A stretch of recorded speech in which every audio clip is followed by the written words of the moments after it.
Hey everyone, welcome back to Let's Talk Show with Eyehato. Today we are looking at Nigel Farage and his party Reform UK.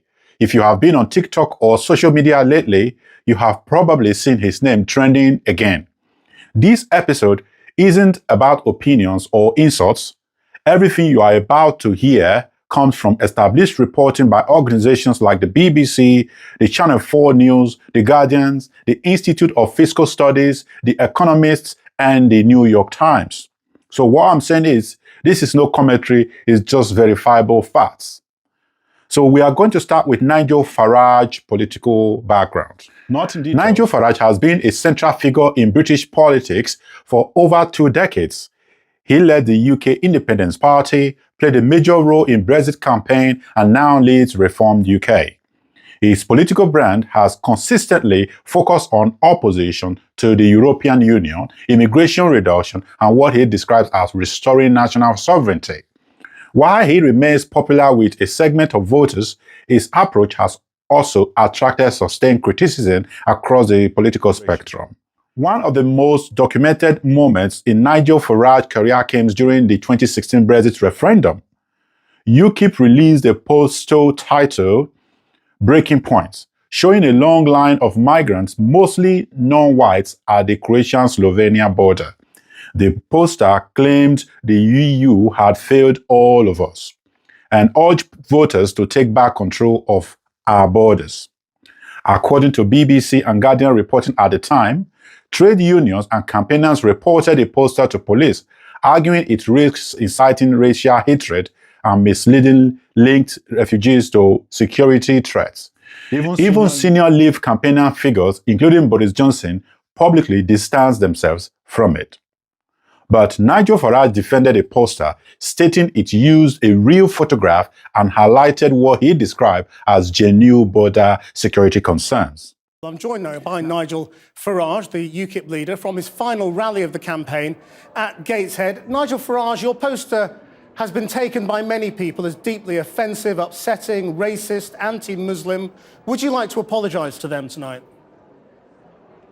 Well, I issued a very similar poster to that 2 months before with very little debate. The problem with the poster wasn't the image. After all, it appeared on all of our front page newspapers, and the strapline, the EU has failed us all. What I'm saying is that what Mrs. Merkel did last year has led to a huge crisis inside the European Union.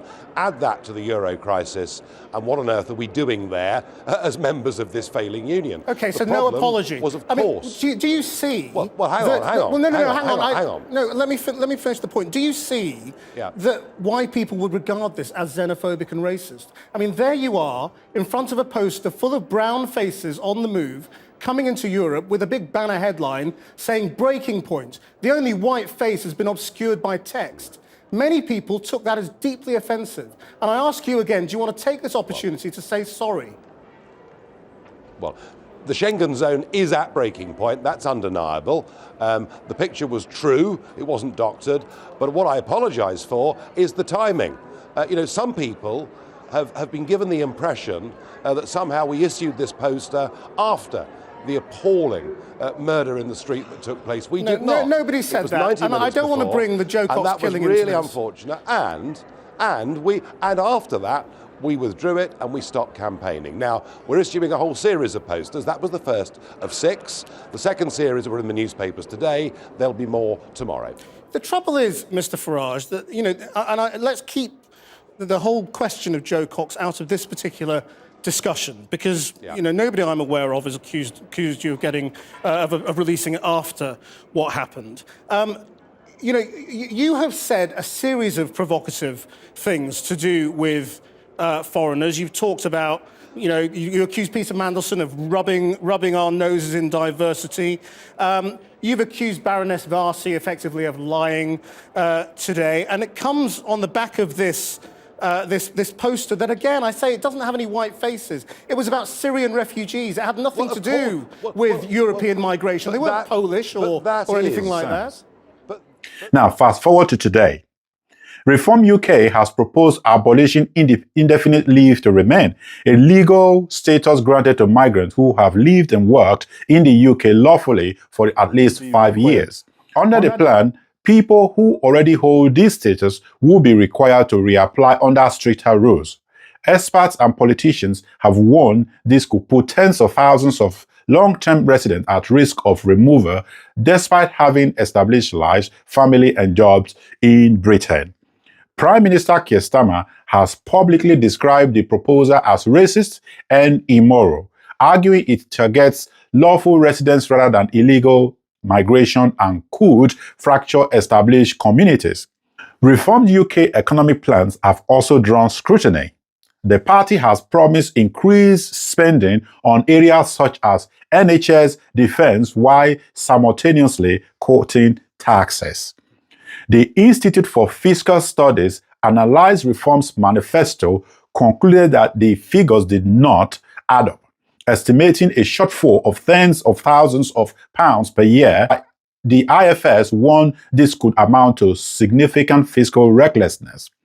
The Economics, on the other hand, went further, describing Reform's economic program as potentially more destabilizing than Liz Truss's 2022 mini-budgets, which triggered market turmoil.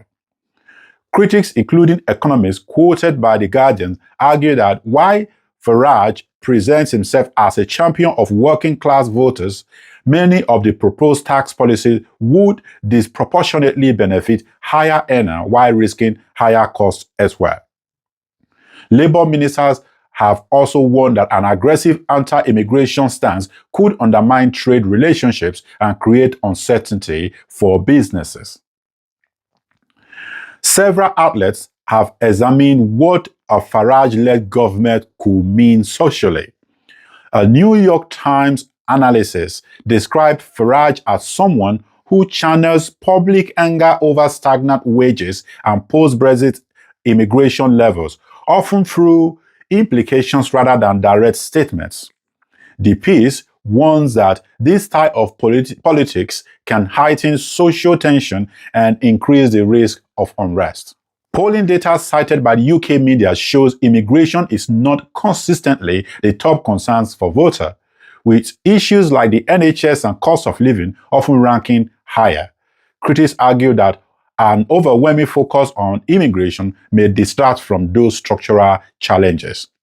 One of the most serious concerns surrounding Reformed UK involves racism among party representatives and supporters.